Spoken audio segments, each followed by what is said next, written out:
নমস্কার বন্ধুরা, তোমরা সবাই কেমন আছেন? আশা করি তোমরা সবাই ভালো আছেন। তো মুইও ভালো আছো। তো আজকের ব্লগটা সন্ধ্যা থেকে স্টার্ট করে দিচ্ছি।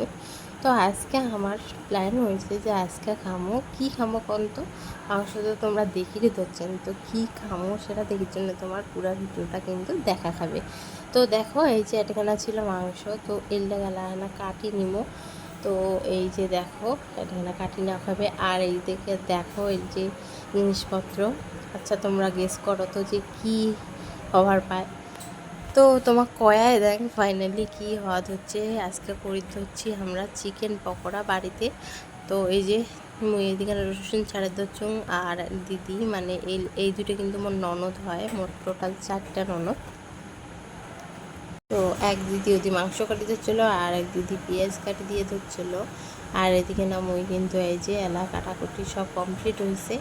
আর এদিকে না মই বসি পড়ছ পকোড়া মাখার জন্যে। আর এদিকে না দিদি কিন্তু মশলা করে দিল। তো এই যে এলা মই খুব সুন্দরভাবে মাংসটাকে মাখিয়ে নিম মশলাপত্র দিয়ে। তারপরে এখানে কিন্তু পেঁয়াজ তারপরে পেঁয়াজ কয়া দিচ্ছ, ঠিকই আছে কথাটা।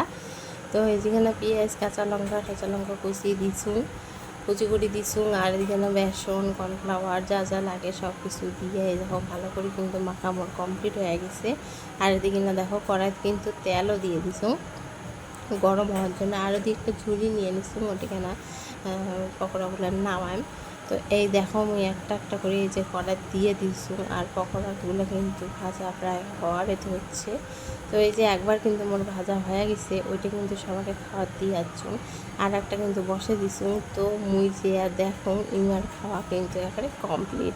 তা মুই আরও খাওয়া যাচ্ছুঁ যে হ্যাঁ তোমরা এত তাড়াতাড়ি সবাই খেয়ে নিলেন।